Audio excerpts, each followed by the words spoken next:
Camera, action!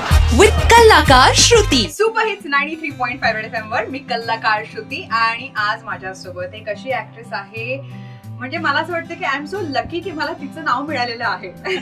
Oh my God. इतकी गोड, इतकी गुलाबाचं फूल असं मी तिला नेहमीच म्हणते, अशी गुपगुपीत पण ऍट द सेम टाइम खूपच बोलके डोळे असणारी, तेवढीच सुंदर स्माइल असणारी अशी माझी मैत्रीण श्रुती मराठे.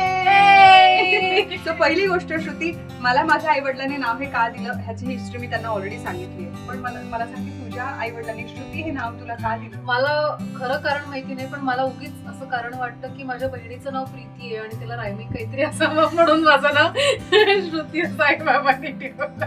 मला आवडतं माझं नाव श्रुती. सो माझा जन्म ऍक्च्युली पुण्याचा नाहीये, माझा जन्म बडोद्याचा आहे. ओ हा, म्हणजे माझी बाबांची अख्खी फॅमिली बडोद्यामध्ये राहते आणि मी 1 वर्षाची असताना आम्ही पुण्यात शिफ्ट झालो. टेक्निकली पुणेकर आहे मी, पण जन्म माझा फक्त बडोद्याचा आहे. पण मला सांग की लहानपणीच्या काही सवयी असतात ज्या अजूनही आपल्या जात नाहीत अनेक वेळेस, तर तशी तुला एखादी सवय असेल लहानपणी? खूप कॉमन आहे, कारण सगळेच करतात. मी खूप चॉकलेट्स खायचे आणि आई फ्रीजला वगैरे लॉक लावायची. तेव्हा जेव्हा गोदरेजचे फ्रीज यायचे ना, तेव्हा आई त्याला लॉक लावून ठेवायची. आई आणि मी तिच्या एका मैत्रिणीकडे गेलो होतो, कोथरूडला राहत होती ती, आणि आईनी 2 चॉकलेट्स घेतले होते. एक मोठं चॉकलेट तिच्या मैत्रिणीच्या मुलीसाठी घेतलं होतं आणि एक छोटंवालं माझ्यासाठी घेतलं. आणि आईनी जातानाच मला सांगितलं होतं की छोटंवालं तुझ्यासाठी आहे, मोठंवालं तिच्यासाठी आहे. म्हटलं, आणि तिथे गेल्यानंतर मी रडायलाच लागले की मला मोठं पाहिजे, मला का छोटं, तिला छोटं दे, मला मोठं चॉकलेट पाहिजे वगैरे.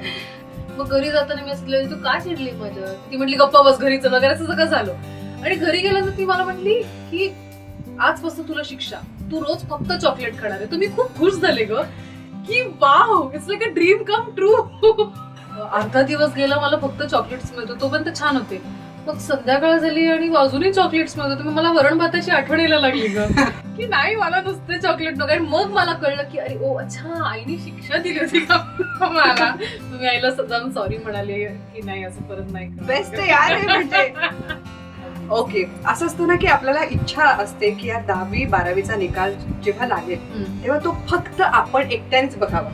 तर मला सांग की कोणत्या रिझल्टच्या वेळेस तुला टेन्शन आलं होतं का? 10वी-12वीचं आठवतंय का तुला काही? टेन्शन म्हणजे मला माहिती होतं मला 10वीत कमी मिळणार. श्रुती अजून खूप सारे बॉम्ब फोडणार आहे पुढे. कारण मी माझ्या 10वीचे पेपर्स जेव्हा चालू होते तेव्हा मी दुनियादारीसाठी शूट करत होते. मला आठवतं की सकाळी शूट करून नंतर 3 ते 6 संस्कृतचा पेपर, मग सकाळी शूट करून मग 3 ते 6 दुसऱ्या सब्जेक्टचा पेपर, असे मी पेपर्स दिलेले. त्यामुळे मला माहिती होतं मला कमी मार्क मिळणार, पण फक्त एवढंच कॉन्फिडन्स होता की मी नापास नाही होणार. त्यामुळे आईने सगळ्यांना ऑलरेडी साईडला करून ठेवलं, सगळे नातेवाईक सगळ्यांना की माझ्या मुलीला तशी चांगले मार्क मिळणार. अच्छा, पास झाली. 55% मिळाले. वा, खूप झाले, अजून काय पाहिजे? 40% पास असतं. मला 55 मिळाले. ह्या दरम्यान तू म्हणालीस की तू ऑलरेडी शूटिंग मध्ये बिझी होतीस. तुझी ऍक्टिंगची सुरुवात तशी फार पूर्वी झाली, तर मग ती सुरुवात कशी झाली? फॉर्च्युनेटली माझ्या आयुष्यात ना आता टचवूड खूप चांगली माणसं मला भेटत गेली, ज्यांनी मला त्या टाईमला खूप चांगल्या पद्धतीने गाईड केलेलं आहे. So I met a few people then, ज्यांनी मला सांगितलं की सुरुवात कदाचित तू एक रफ पोर्टफोलिओ करून कर. मग तेव्हा इंडियन मॅचची कास्टिंग करत होतो, ते फोटोग्राफ्स घ्यायचे आणि काही पुढे ऑडिशन्स वगैरे असतील तर बोलवायचे. तेव्हा पेशवाईचं कास्टिंग चालू होतं आणि मला चिमाजी अप्पांची 3री बायको, जी अगदीच 16 वर्षाची, असं त्याचं कास्टिंग होतं. त्याच्यासाठी माझं सिलेक्शन झालं. So that was my first actual acting assignment. मग मला सांग की इतकी 16 वर्षांची इतकी कवळी पोर, आणि ती जेव्हा कॅमेरा समोर उभी राहते तेव्हा तो लाल दिवा बघून तुला भीती वाटली, नर्वस झाली, असं काहीच नाही? नाही, मला ऍक्च्युली ना कॅमेराची नाही कधी भीती वाटली.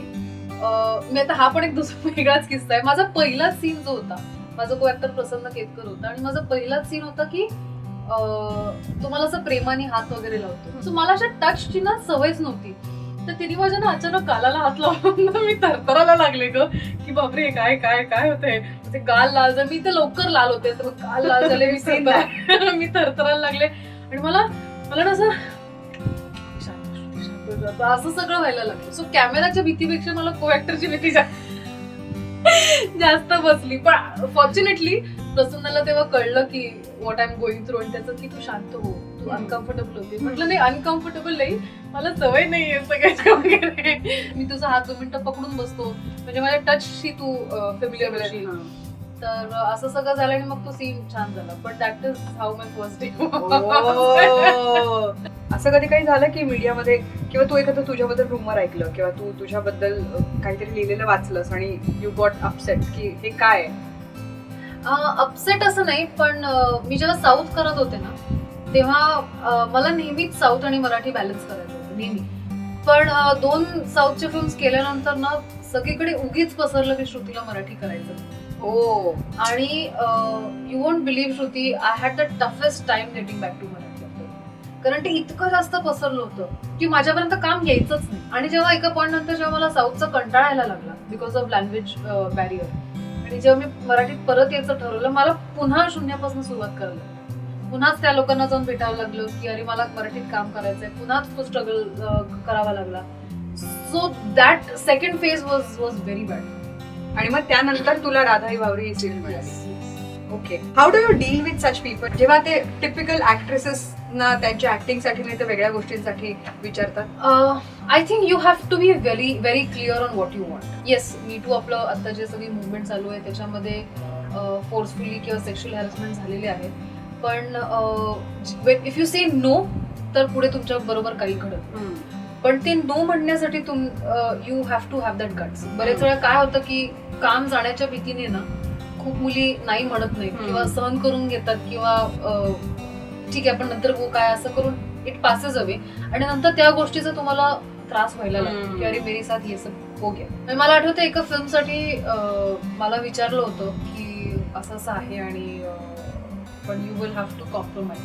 तर मला ना माझं इतकं डोकं तेव्हा फिरलं की नॉट बिकॉज मी न्यू कमर नव्हते, मी ऑलरेडी एस्टॅब्लिश झाले होते, राधा झालं होतं, त्याच्यानंतर 2 फिल्म झाले होते आणि त्याच्यानंतर एखाद्या फिल्मसाठी मला विचारलं होतं आणि त्यांनी मला सांगितलं होतं की yes if this is what you are expecting as a pay I am ready to give you, पण तुला त्याच्यासाठी असं असं करावं लागेल. आणि माझं असं झालं की अच्छा तू त्याच्यासाठी मला पैसे देणार आहेस, म्हणजे माझ्यामध्ये टॅलेंट आहे किंवा मी चांगलं काम करणार आहे याच्यासाठी नाही, तर मी तुझ्यावर झोपणार आहे याच्यासाठी तू मला पैसे देणार. तर माझं ना खूप डोकं फिरलं आणि मग मी I just back answered him आणि मी म्हटलं की अच्छा so if I am going to sleep with you so your wife is going to sleep with the male actor. आणि तो असं म्हटलं की व्हॉट आर यू टॉकिंग. म्हटलं ऑफकोर्स ना, म्हणजे इफ यू आर एक्सपेक्टिंग की मी तुझ्यावर झोपावं तर तुझी बायको ऍक्टर बरोबर झोपत असेल, म्हणजे ते म्युच्युअल असेल ना सगळं. No no no what are talking. म्हटलं एक्झॅक्टली. मग गप्प बस, don't say all these things, I don't do all these things. So ते असं खूप होतं, पण you have to be very firm on what you want आणि you have to give it back. Okay, कुठल्या गोष्टीला तू नाही म्हणू शकत नाहीस? चॉकलेट्स. अजून पण? हो. एक गोष्ट you miss as a child? पुण्यात राहणं. अगदीच. तुझ्या खूप साऱ्या मैत्रिणी आहेत इंडस्ट्री मधल्या आणि ह्यांना तू काय सजेस्ट करशील? Okay, Neha Pendse, chill a little. Abhijit Khandkekar. ती पण शिवलरी दाखवू नको because it is almost dying. Saurabh Gokhale. काय नाही. सौरभ सॉरी. अमृता खानविलकर. प्रत्येक वेळेस एवढी लावडू नकोस. अबू सॉरी. असं काय केलं होतं अमृताने? दरवेळेस ग ती नॉर्मल रिॲक्ट करतच नाही. आणि मी भेटत जा ग. I new this. What you don't do. पण मजा आली श्रुती, आज तुझ्या आयुष्याचा प्रवास इतका इंटरेस्टिंग, इतके किस्से तुझे. तू नुसती बसलीस ना तरी आम्हाला असं कोणी लागत नाही लांब. असं प्रत्येक पार्टीत ठरलेलं असतं की श्रुती बोलत असली की आम्ही हा सांग अजून एक किस्सा टाकणार. सो ऑल दी बेस्ट, अशीच धमाल करत राहा आणि thank you so much for talking. Thank you so much Shruti. आणि तू दरवेळेस न विसरता मला आवर्जून इथे बोलवते आणि माझ्यावर अशी गप्पा मारते, मला खूप आवडतं. It indirectly shows the kind of bond we have. प्रत्येक सांगायची गरज लागत नाही, याच्यातनच खूप गोष्टी करतात. नक्कीच नक्कीच. 93.5 रेड एफएम बजाते रहो. 93.5 Red FM बजाते रहो.